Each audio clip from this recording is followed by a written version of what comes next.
Dan beliau mengirim kepada Badui itu dan menambahkan kepadanya sesuatu. Kemudian, beliau bersabda, "Aku telah berbuat baik kepadamu." Badui itu menjawab, "Ya, benar. Kiranya Allah membalas dengan kebajikan kepada engkau, dari famili dan kerabat." Lalu Nabi Shallallahu Alaihi Wasallam bersabda kepadanya, bahwa engkau telah mengatakan apa yang engkau katakan. Dan pada hati sahabat-sahabatku ada sesuatu dari yang demikian itu. Kalau engkau suka, katakanlah di hadapan mereka, apa yang telah engkau katakan di hadapanku. Sehingga hilanglah dari dada mereka, apa yang ada di dalamnya, terhadap engkau. Badui itu menjawab, "Ya, baik." Keesokan harinya atau pada sore hari itu, orang Badui itu datang. Lalu Nabi Shallallahu Alaihi Wasallam bersabda, bahwa orang Badui ini telah mengatakan, apa yang telah dikatakannya. Lalu kami tambahkan pemberian kepadanya. Maka sekarang ia mengaku, bahwa ia telah senang. Benarkah demikian? Badui itu menjawab, "Ya, benar. Kiranya Allah membalas dengan kebajikan kepada engkau, dari ahli dan kerabat." Maka Nabi Shallallahu Alaihi Wasallam bersabda, bahwasanya seperti aku ini dan seperti orang Badui ini, adalah seperti seorang laki-laki yang mempunyai seekor unta yang telah lari daripadanya. Lalu diikuti oleh orang banyak untuk menangkapnya. Tetapi mereka itu tiada menambahkan unta itu kepada dekat, melainkan semakin lari. Lalu mereka itu dipanggil oleh pemilik unta itu, "Biarkanlah aku dan untaku. Maka sesungguhnya aku lebih sayang dan lebih mengetahui dengan unta itu." Maka pemilik unta itu datang di hadapan unta, lalu mengambil rumput untuk unta itu. Maka dengan perlahan-lahan ia mengembalikan unta itu, sehingga unta itu datang dan jinak, dan dapat ia mengikatkan alat kendaraan ke atas unta itu dan mengendarainya. Dan sesungguhnya aku, jikalau aku biarkan kamu, di mana laki-laki itu telah mengatakan apa yang telah dikatakannya, lalu kamu membunuhnya, niscaya ia masuk neraka. Penjelasan, kemurahan dan kelimpahan hati Nabi Shallallahu Alaihi Wasallam. Adalah Nabi Shallallahu Alaihi Wasallam manusia yang banyak kelimpahan dan kemurahan hati. Dalam bulan Ramadhan, beliau adalah seperti angin yang dilepaskan berhembus tiada memegang sesuatu dari harta.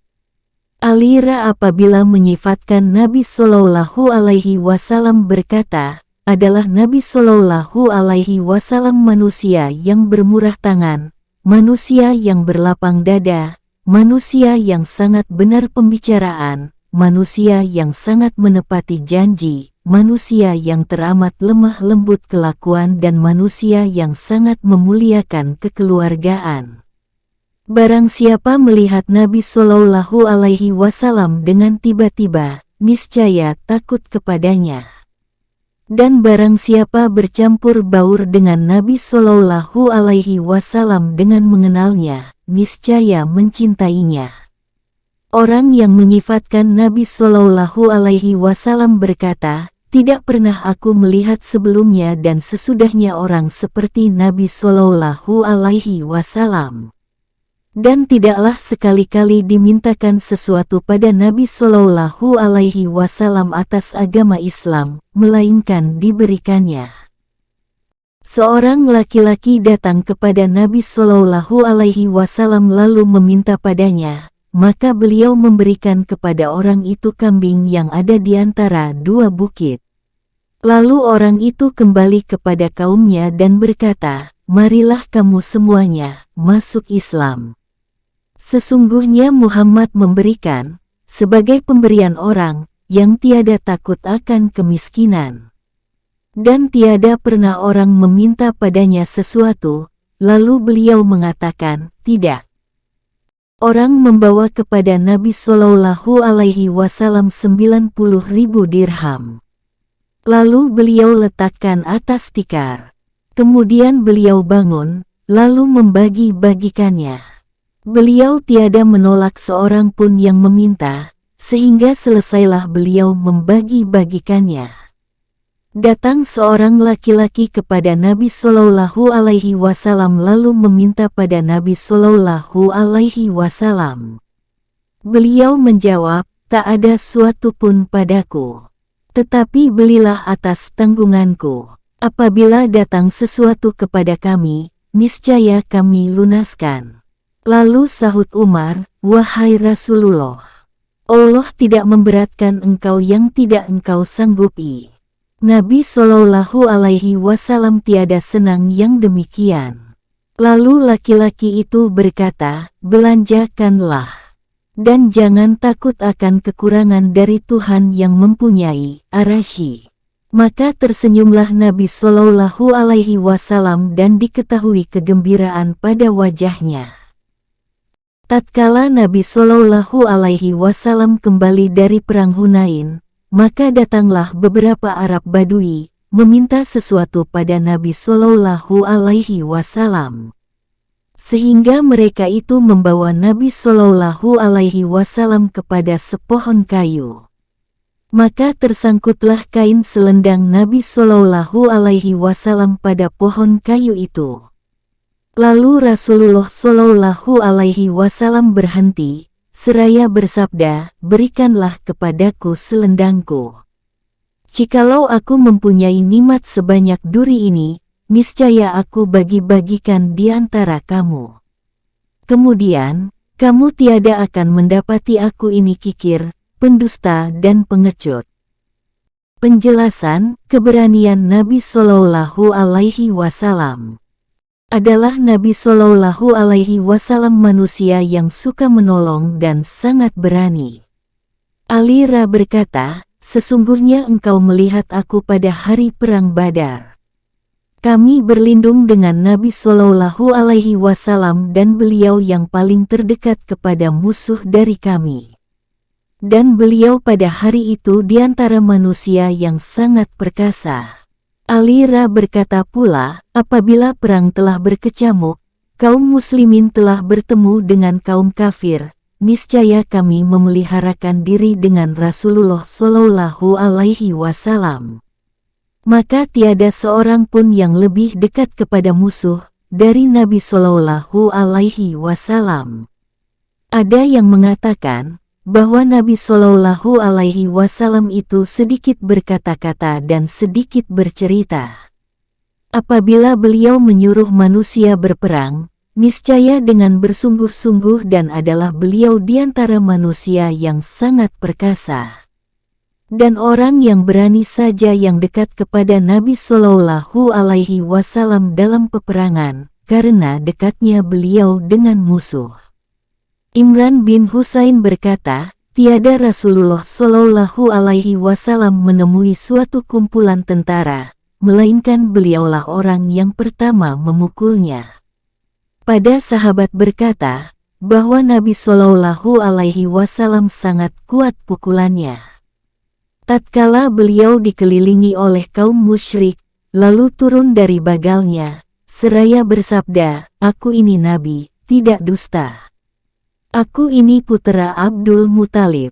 Maka tiada seorang pun yang dilihat pada hari itu yang lebih berani dari Nabi Shallallahu Alaihi Wasallam. Penjelasan, merendah dirinya Nabi Shallallahu Alaihi Wasallam. Adalah Nabi Shallallahu Alaihi Wasallam manusia yang sangat merendahkan diri dalam ketinggian kedudukannya. Ibnu Amir berkata, aku melihat Rasulullah Shallallahu Alaihi Wasallam melempar jamratul Aqobah di atas unta kelabu. Tak ada padanya orang yang memukul orang lain, orang yang menolak orang lain dan orang yang berkata, kepadamu, kepadamu. Nabi Shallallahu Alaihi Wasallam mengendarai keledai, yang disusun di atasnya kayu tempat duduk. Dan dalam pada itu orang berkendaraan di belakangnya. Adalah Nabi Shallallahu Alaihi Wasallam mengunjungi orang sakit, mengantar jenazah, memperkenankan undangan hamba orang. Beliau menempel sandal dan menampal kain, dan bekerja di rumahnya bersama keluarganya mengenai keperluan mereka. Para sahabatnya tiada bangun berdiri untuk Nabi Shallallahu Alaihi Wasallam, karena mereka tahu akan bencinya Nabi Shallallahu Alaihi Wasallam yang demikian. Beliau lalu di hadapan anak-anak, lalu beliau memberi salam kepada mereka. Pada suatu hari dibawa seorang laki-laki kepada Nabi Shallallahu Alaihi Wasallam. Lalu orang itu gemetar dari kehebatan Nabi Shallallahu Alaihi Wasallam. Maka beliau berkata kepada orang itu, "Mudahkan saja bagimu. Aku bukan raja. Aku hanya putera, seorang perempuan Quraisy yang memakan daging kering." Adalah Nabi Shallallahu Alaihi Wasallam duduk antara para sahabatnya, bercampur baur dengan mereka, seolah-olah beliau salah seorang dari mereka. Maka datanglah seorang asing, lalu tiada mengetahui yang mana beliau. Sehingga ia bertanya dari hal Nabi Shallallahu Alaihi Wasallam. Sehingga mereka, para sahabat, meminta kepada Nabi Shallallahu Alaihi Wasallam supaya duduk pada suatu tempat yang dapat dikenal beliau oleh orang asing yang baru datang. Maka para sahabat membangun suatu tempat yang tinggi sedikit dari tanah liat. Lalu Nabi Shallallahu Alaihi Wasallam duduk di situ. Aisyah berkata kepada Nabi Shallallahu Alaihi Wasallam, "Makanlah bersandar. Kiranya Allah menjadikan aku tebusan engkau. Sesungguhnya duduk bersandar itu adalah lebih mudah bagi engkau." Kata yang meriwayatkan, lalu Nabi Shallallahu Alaihi Wasallam mendengar dengan menundukkan kepalanya, sehingga hampir dahinya kena dengan tanah. Kemudian Nabi Shallallahu Alaihi Wasallam bersabda, "Tetapi aku makan, seperti hamba sahaya makan dan aku duduk seperti hamba sahaya duduk." Nabi Shallallahu Alaihi Wasallam tidak makan di atas meja makan. Dan tidak pada bejana yang diletakkan padanya segala makanan yang disukai, syukur rujah. Sehingga beliau kembali kepada Allah Ta'ala, wafat. Tiada seorang pun daripada para sahabatnya dan orang lain yang memanggilnya, melainkan beliau menjawab dengan perkataan, "Labaik." Ya, apabila beliau duduk bersama orang banyak, kalau mereka itu berkata-kata tentang arti akhirat, niscaya beliau masuk bersama mereka. Dan kalau mereka bercakap-cakap tentang makanan atau minuman, niscaya beliau bercakap-cakap serta mereka. Dan kalau mereka berkata-kata tentang dunia, niscaya beliau bercakap-cakap bersama mereka. Karena kasih sayang dan merendahkan diri kepada mereka, mereka itu kadang-kadang menyanyikan syair pantun di hadapannya, dan menyebutkan beberapa hal keadaan masa jahiliyah. Dan mereka itu ketawa. Lalu Nabi Shallallahu Alaihi Wasallam tersenyum apabila mereka itu ketawa dan beliau tidak menghardik mereka, selain dari yang haram. Penjelasan rupa Nabi Shallallahu Alaihi Wasallam dan kejadiannya. Di antara sifat tubuh Rasulullah Shallallahu Alaihi Wasallam, ialah beliau tidak panjang tinggi yang bersangatan dan tidak pendek yang menyolok. Tetapi beliau adalah sedang, apabila beliau berjalan sendirian.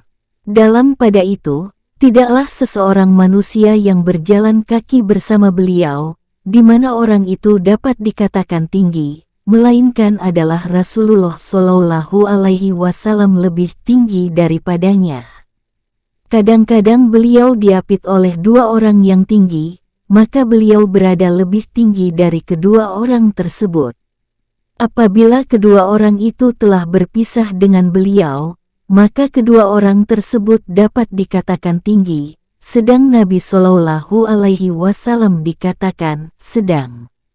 Nabi Shallallahu Alaihi Wasallam bersabda, kebajikan semuanya dijadikan pada orang yang sedang pertengahan. Adapun warna kulit Nabi Shallallahu Alaihi Wasallam adalah azharul laun, tidak sangat merah dan tidak sangat putih. Azharul laun ialah warna putih yang gilang gemilang cahayanya, tidak bercampur dengan kuning, merah dan sesuatu dari warna-warna lain.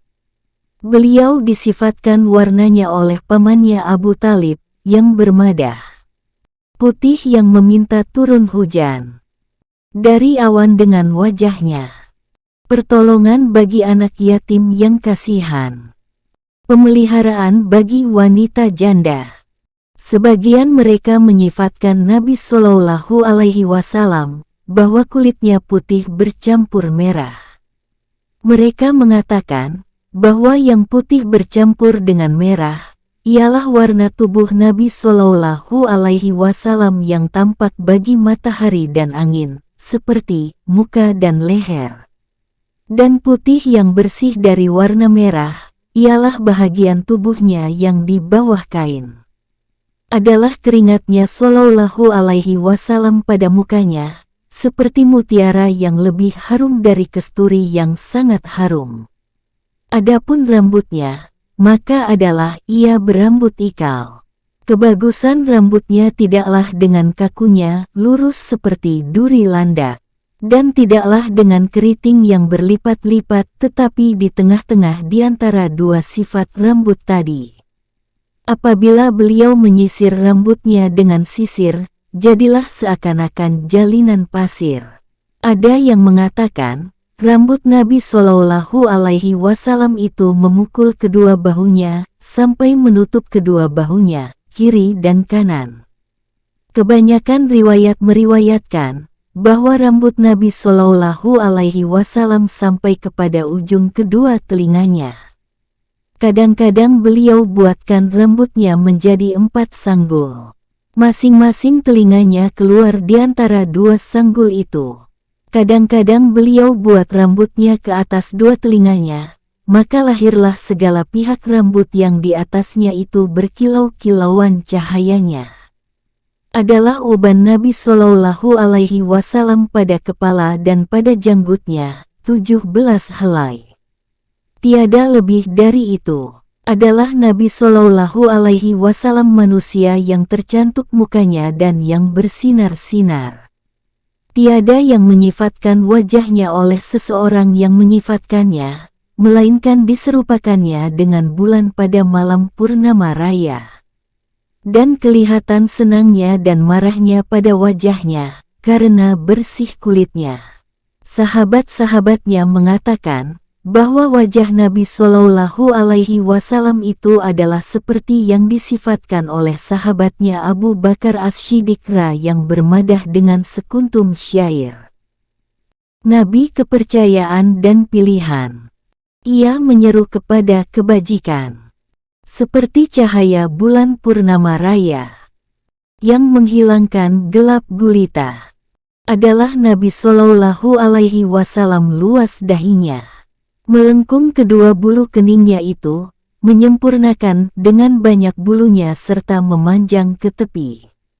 Ruang putih halus ablaj di antara kedua bulu keningnya itu seolah-olah perak yang putih bersih di antara keduanya.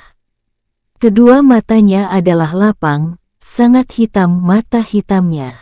Pada kedua matanya bercampur dengan warna merah. Dan adalah bulu mata Nabi Shallallahu Alaihi Wasallam tebal, sehingga bulu mata itu bercampur rapat karena banyaknya. Dan beliau berhidung mancung, artinya hidung beliau lurus mancung. Dan giginya jarang dengan tersusun baik, artinya jarang-jarangnya. Apabila beliau tenang dengan ketawa, maka beliau tenang seperti cahaya kilat apabila gilang gemilang. Beliau adalah yang terbaik 2 bibir dari hamba Allah, dan yang paling lemah lembut apabila mulutnya tertutup. Kedua pipinya adalah menurun, tidak meninggi, tidak bermuka panjang dan tidak bermuka sangat bulat, berjanggut tebal. Beliau membiarkan banyak dan panjang janggutnya dan mencukur kumisnya. Adalah lehernya yang terbaik dari semua hamba Allah. Tidak dapat dikatakan panjang dan tidak dapat dikatakan pendek. Apa yang tampak dari lehernya bagi matahari dan angin terbuka, maka adalah seolah-olah cerek perak yang bercampur emas, yang gilang gemilang dalam keputihan perak dan kemerahan emas. Adalah Nabi Shallallahu Alaihi Wasallam itu berdada lebar. Tiada melampaui daging sebahagian badannya akan sebahagian yang lain, seperti cermin pada ratanya, dan seperti bulan pada putihnya, yang bersambung antara tulangnya yang di atas dada dan pusatnya dengan bulu yang lurus, seperti ranting kayu yang terpotong. Tak ada pada dadanya dan perutnya bulu yang lain. Nabi Shallallahu Alaihi Wasallam mempunyai 3 lipatan perut, yang ditutup oleh kain sarung satu daripadanya. Dan 2 lagi tampak kelihatan. Kedua bahu beliau besar, banyak bulu pada keduanya. Besar al-karadis, artinya ujung tulang kedua bahu, kedua siku dan kedua belahan pinggang. Belakang punggung beliau adalah lebar. Di antara kedua bahunya itu, cap kenabian, yaitu, dari apa yang mengiringi bahunya yang kanan, ada padanya tanda hitam, yang mendekati kepada kekuningan. Kelilingnya bulu yang tersusun beriring-iringan, seolah-olah kuduk kuda. Beliau Shallallahu Alaihi Wasallam besar kedua lengannya dan kedua hastanya, panjang besar kedua pergelangan tangannya, lapang kedua tapak tangannya, sedang panjang anak-anak jarinya. Seakan-akan anak-anak jarinya itu ranting-ranting perak. Tapak tangannya lebih lembut dari sutera. Seolah-olah tapak tangannya itu tapak tangan penjual minyak wangi tentang harumnya. Baik tapak tangannya itu menyentuh bau-bauan atau tiada menyentuhinya. Orang yang berjabat tangan dengan Rasulullah Shallallahu Alaihi Wasallam, maka senantiasalah harinya itu mendapati bau harumnya. Beliau meletakkan tangannya yang mulia atas kepala anak kecil. Maka dikenal di antara anak-anak kecil itu dengan bau harumnya pada kepalanya. Dan adalah kedua pahanya dan betisnya itu besar yang di bawah kain sarungnya. Beliau sedang gemuk badannya pada akhir masanya, akhir hayatnya. Dagingnya sambung berpegang-pegangan, hampirlah adanya atas bentuk kejadiannya yang pertama. Tiada berpengaruh oleh kelanjutan usianya. Adapun jalannya Nabi Shallallahu Alaihi Wasallam adalah beliau berjalan kaki, seolah-olah beliau berjalan menurun dari batu besar dan menurun dari penurunan. Beliau melangkah condong kepada perjalanan kaki biasa. Beliau berjalan kaki dengan cara al-huwaina, tanpa berlenggang. Al-huwaina, yaitu berdekatan langkah kaki. Nabi Shallallahu Alaihi Wasallam bersabda, "Akulah manusia yang paling serupa dengan Adam AS. Dan bapakku Ibrahim adalah manusia yang paling serupa dengan aku tentang kejadian dan akhlak budi pekerti."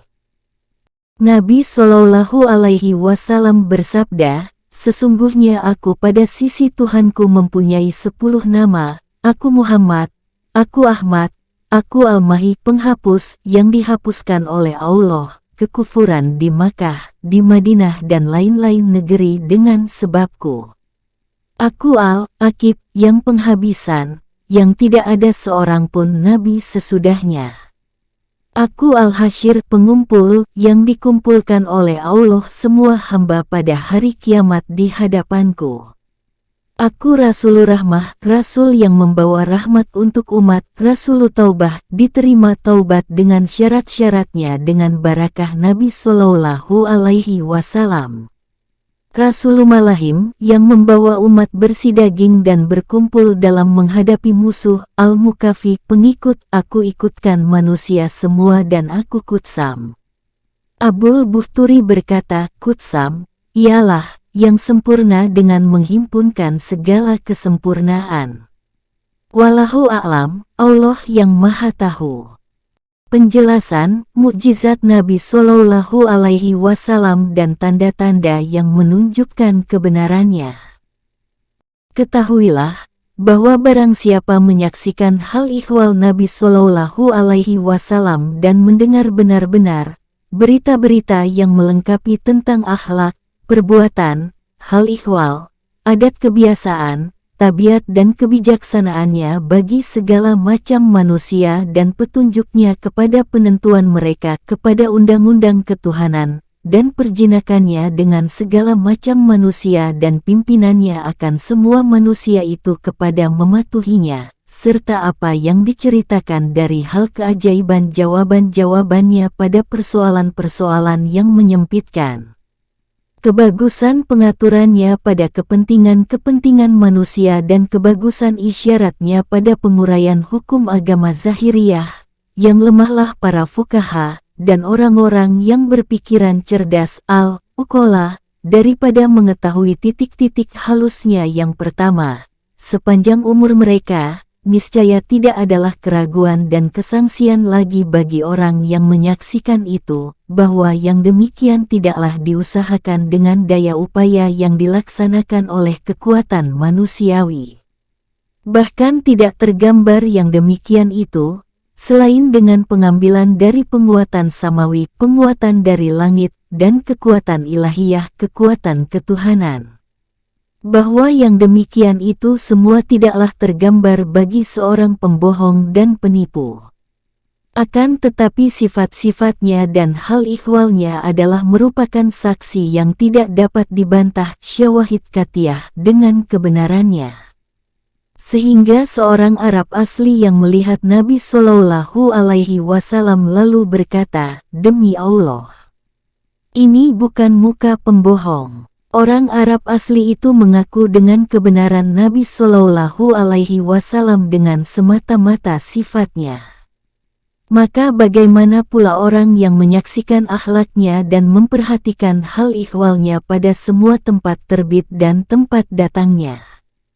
Sesungguhnya telah kami bentangkan sebahagian akhlak Nabi Shallallahu Alaihi Wasallam adalah untuk dikenal kebagusan akhlak dan diperhatikan kebenarannya Shallallahu Alaihi Wasallam dan ketinggian kedudukan dan derajatnya yang tinggi pada sisi Allah. Karena didatangkan oleh Allah kepadanya semua itu.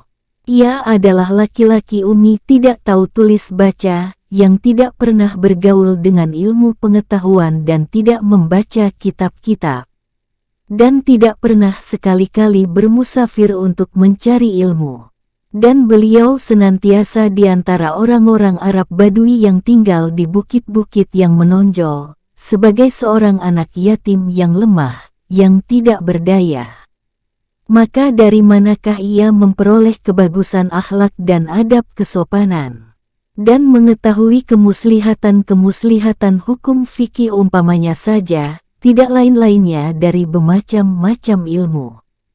Lebih-lebih lagi mengenal marifah akan Allah Ta'ala, malaikat-malaikatnya, kitab-kitabnya dan lain-lain daripada kekhususan kenabian, jikalau tidaklah ketegasan wahyu. Dan dari manakah kekuatan manusia dapat berdiri sendiri dengan yang demikian? Jikalau tidak adalah bagi Nabi Shallallahu Alaihi Wasallam, selain dari urusan-urusan zahiriyah ini, sesungguhnya sudah mencukupi. Dan telah terang dari tanda-tanda dan mukjizat-mukjizatnya, apa yang tidak diragukan akan hasilnya. Maka marilah kami terangkan dari jumlahnya, kabar-kabar yang telah terkenal kemana-mana dan dilengkapi oleh kitab-kitab yang sahih, sebagai isyarat kepada pengumpulannya, tanpa memperpanjangkan dengan cerita penguraian. Telah dijadikan oleh Allah hal-hal yang luar biasa pada tangan Nabi Shallallahu Alaihi Wasallam, bukan sekali saja. Karena Allah Ta'ala memecahkan bulan bagi Nabi Shallallahu Alaihi Wasallam di Makkah, tatkala beliau diminta oleh orang Quraisy tanda kebenarannya. 1. Beliau memberikan makanan kepada orang banyak di rumah Jabir dan di rumah Abi Talah, dan pada hari perang Al-Khandaq, sedang makanan yang ada pada segala peristiwa ini sedikit sekali. 2.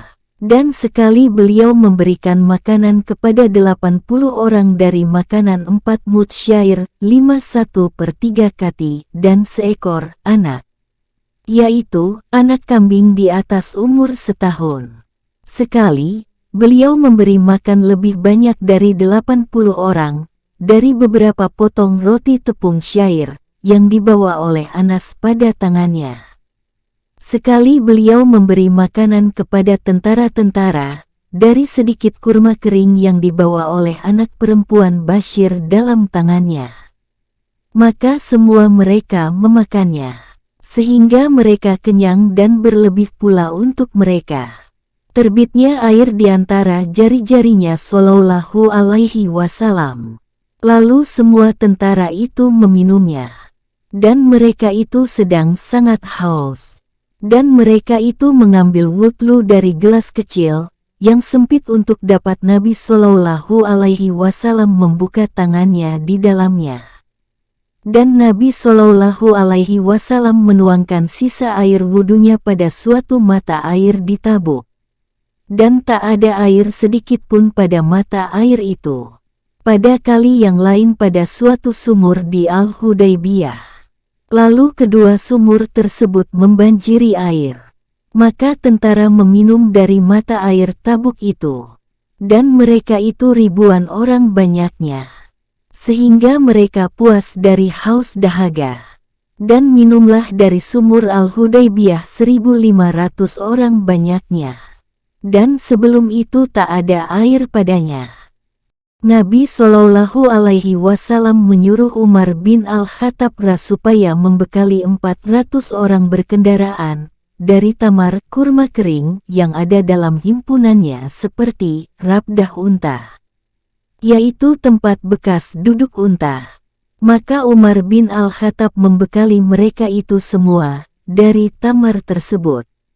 Dan masih ada sisanya, lalu beliau tahan sisanya itu. Nabi Shallallahu Alaihi Wasallam melemparkan tentara musuh dengan segenggam tanah. Maka butalah mata mereka itu. 3. Dan turunlah ayat Al-Quran dengan peristiwa tersebut, pada firman Allah Ta'ala, dan bukan engkau yang melemparkan ketika engkau melempar, melainkan Allah yang melempar. S8 Al-Anfal ayat 17. Allah Ta'ala membatalkan nujum dengan diutusnya Nabi Shallallahu Alaihi Wasallam. Lalu nujum itu ditiadakan, dan adalah nujum sebelum itu menonjol adanya. Dan berdenting-denting bunyi batang kurma kering, karena rindu kepada Nabi Shallallahu Alaihi Wasallam, di mana Nabi Shallallahu Alaihi Wasallam membaca khutbah, bersandar pada batang kurma itu, sewaktu telah dibuat mimbar untuk Nabi Shallallahu Alaihi Wasallam, sehingga didengar oleh semua sahabat, seperti suara unta. Lalu Nabi Shallallahu Alaihi Wasallam merapatkan batang kurma itu kepadanya. Maka tenanglah batang kurma itu. Dan berdoa segolongan orang Yahudi, bercita-cita ingin mati. Maka Nabi Shallallahu Alaihi Wasallam menerangkan bahwa orang-orang Yahudi itu tidak bercita-cita mati. Lalu diusahakan di antara mereka untuk mengucapkan yang demikian. Dan mereka tidak sanggup lemah dari yang demikian itu. Hari ini tersebut pada surat Al-Quran yang dibacakan pada semua masjid Jami Islam dari bumi belahan timur sampai ke baratnya pada hari Jumat dengan suara keras jahar untuk pengagungan ayat yang tersebut pada surat itu.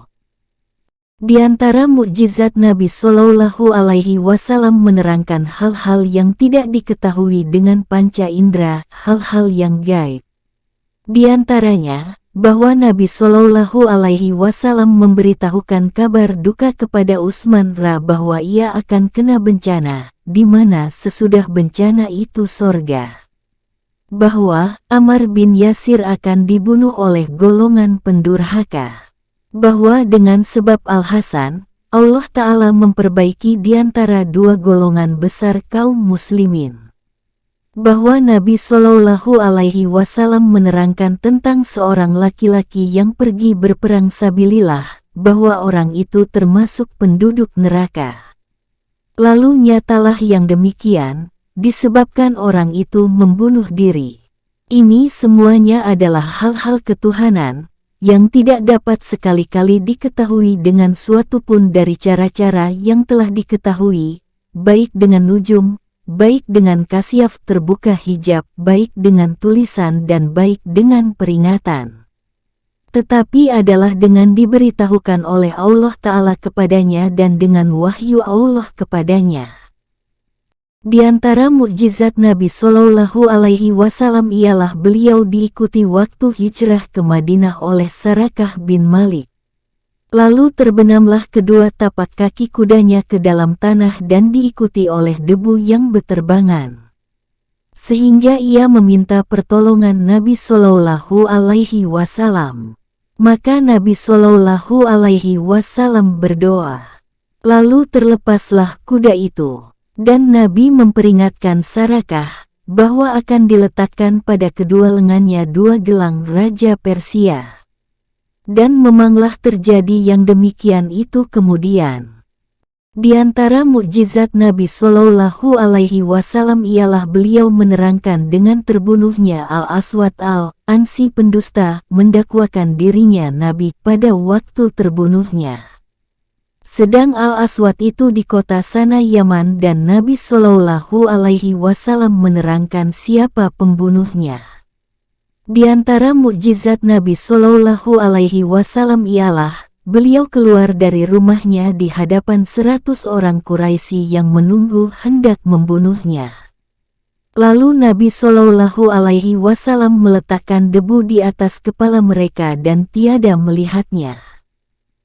Di antara mukjizatnya, ialah datang seekor unta mengadu pada Nabi Shallallahu Alaihi Wasallam di hadapan sahabat-sahabatnya dan unta itu merendahkan diri kepada Nabi Shallallahu Alaihi Wasallam.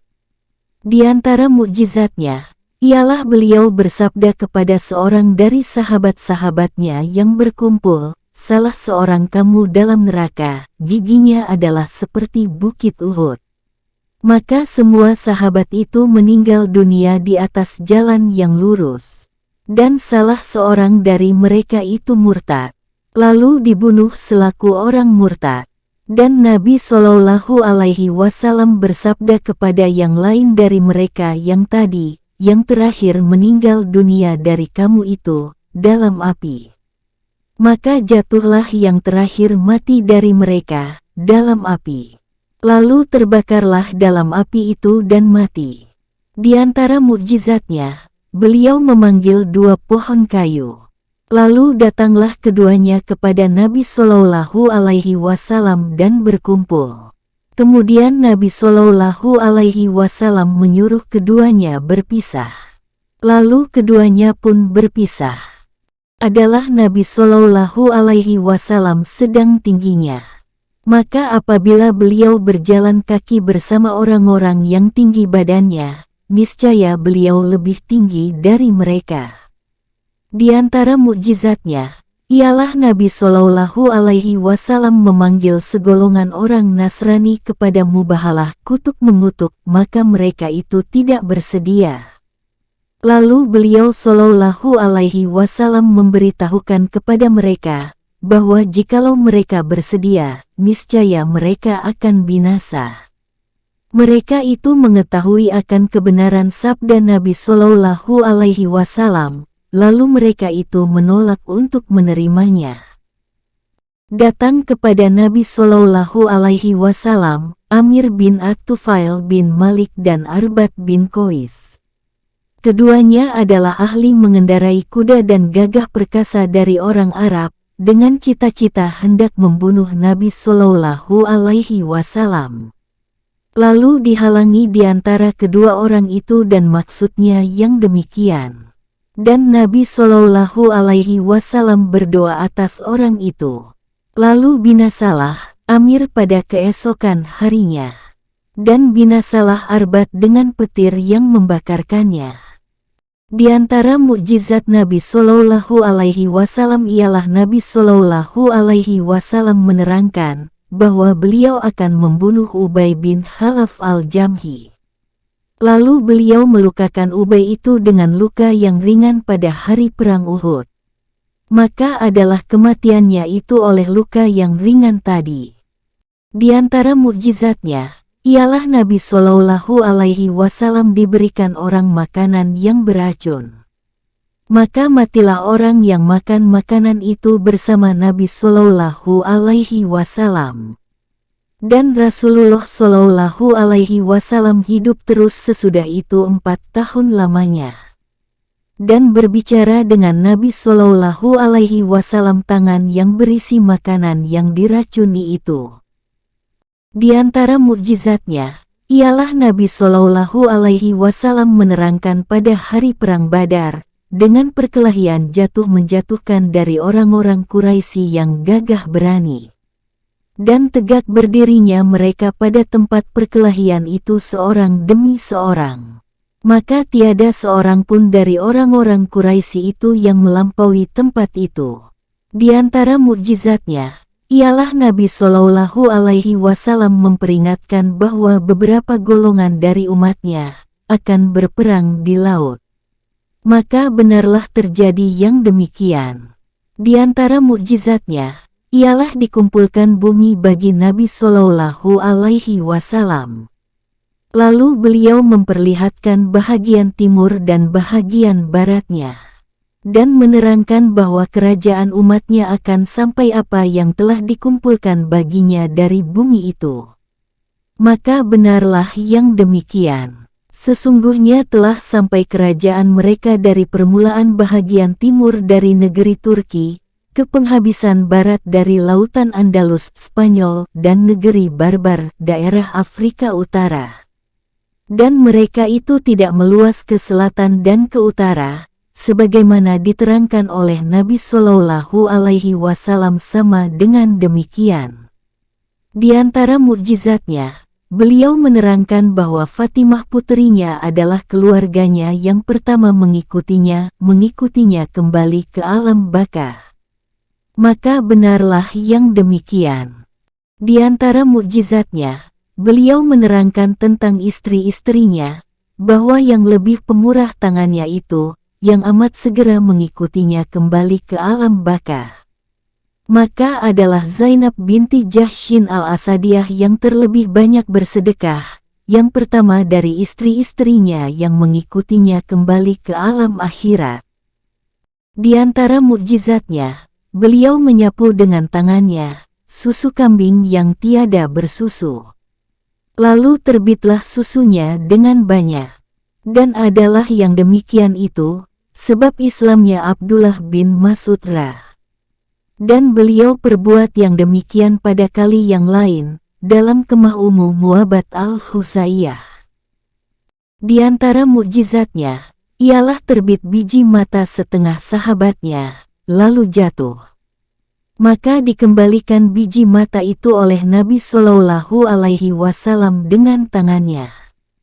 Lalu biji mata itu yang terlebih sehat dan yang lebih bagus dari kedua biji matanya. Di antara mukjizatnya, beliau meludahi pada mata Alira yang sedang sakit pada hari perang Khaybar. Lalu sembuh pada waktu itu juga. Dan terus diutus oleh Nabi Shallallahu Alaihi Wasallam dengan membawa panji pada peperangan itu. Di antara mukjizatnya adalah para sahabat mendengar makanan membaca tasbih di hadapan Nabi Shallallahu Alaihi Wasallam. Dan setengah sahabatnya kena penyakit kakinya, lalu disapu oleh Nabi Shallallahu Alaihi Wasallam dengan tangannya. Maka sembuhlah pada waktu itu juga. Di antara mukjizatnya ialah amat sedikit perbekalan tentara yang ada bersama Nabi Shallallahu Alaihi Wasallam. Lalu beliau minta supaya dikumpulkan apa yang masih ada. Maka terkumpullah makanan yang amat sedikit sekali. Lalu beliau berdoa dengan barakah pada makanan itu.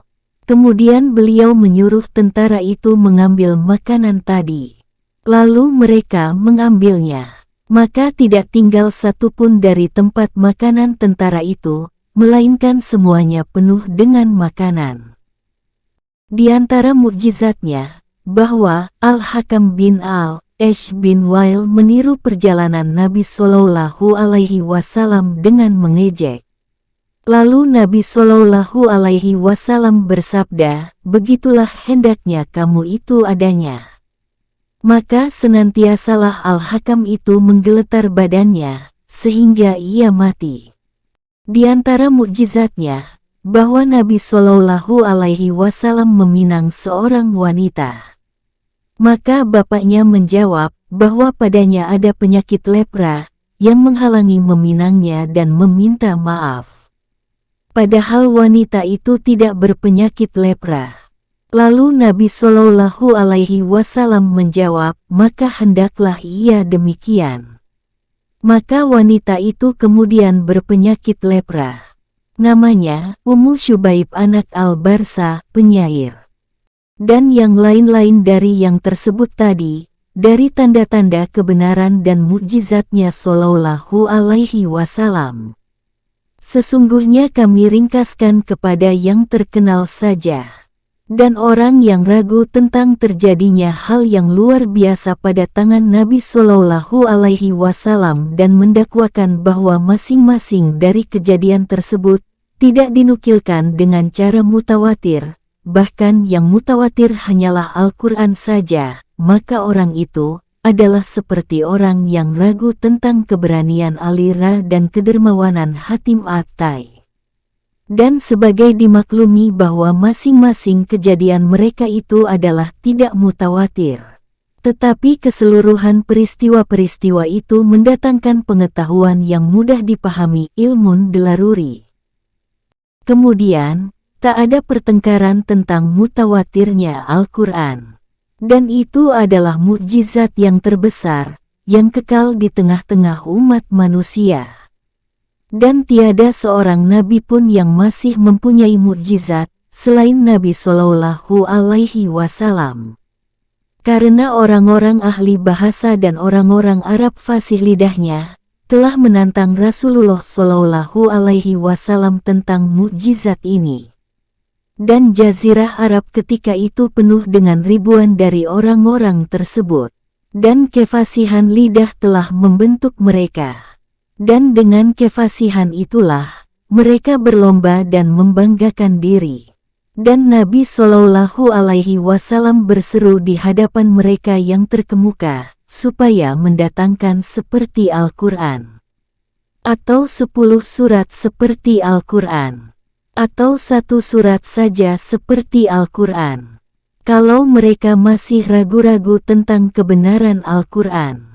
Dan Nabi Shallallahu Alaihi Wasallam membaca kepada mereka, katakanlah. Sesungguhnya kalau manusia dan jin itu berkumpul untuk mengadakan yang serupa Al-Quran ini, niscaya tiadalah mereka dapat membuat serupa dengan Al-Quran itu, biarpun sebagiannya menjadi pembantu bagi yang lain. Nabi Shallallahu Alaihi Wasallam mengucapkan yang demikian adalah untuk melemahkan mereka itu. Maka lemahlah mereka dari yang demikian dan berpalinglah mereka daripadanya. Sehingga mereka itu mendatangkan dirinya untuk pembunuhan, wanita dan anak cucu mereka untuk penawanan.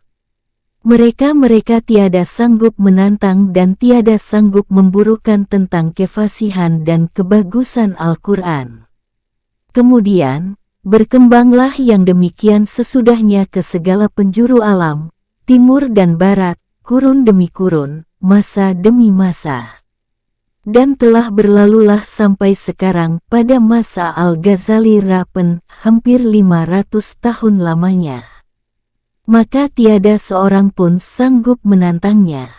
Maka alangkah sangat bodohnya orang yang memperhatikan tentang keadaan Nabi Shallallahu Alaihi Wasallam, kemudian tentang perkataannya, kemudian tentang perbuatannya, kemudian tentang akhlaknya, kemudian tentang mukjizatnya, kemudian tentang berkekalan syariat agamanya sampai sekarang, kemudian tentang berkembangnya ke segala penjuru alam, kemudian tentang keyakinan raja-raja dunia kepadanya, pada masa hidupnya dan sesudah masa hidupnya, sedang Nabi Shallallahu Alaihi Wasallam itu lemah dan yatim, lalu orang itu kemudian bertengkar tentang kebenarannya. Dan alangkah besarnya taufik kepada orang yang beriman kepadanya Shallallahu Alaihi Wasallam, membenarkannya dan mengikutinya pada tiap-tiap yang datang dan terbit daripadanya. Maka kita bermohon kepada Allah Ta'ala, semoga Ia menganugerahkan taufik kepada kita, untuk mengikutinya tentang akhlak, perbuatan, hal ihwal dan perkataan, dengan nikmat dan keluasan kemurahannya. Telah tamat kitab adab kehidupan dan akhlak kenabian, dengan pujian kepada Allah, pertolongan, nikmat dan kemurahannya. Dan akan diiringi oleh kitab uraian keajaiban hati, dari Rubuh yang membinasakan. Insya Allah Ta'ala. Semoga bermanfaat. Jakarta, tanggal 31 Januari tahun 2023.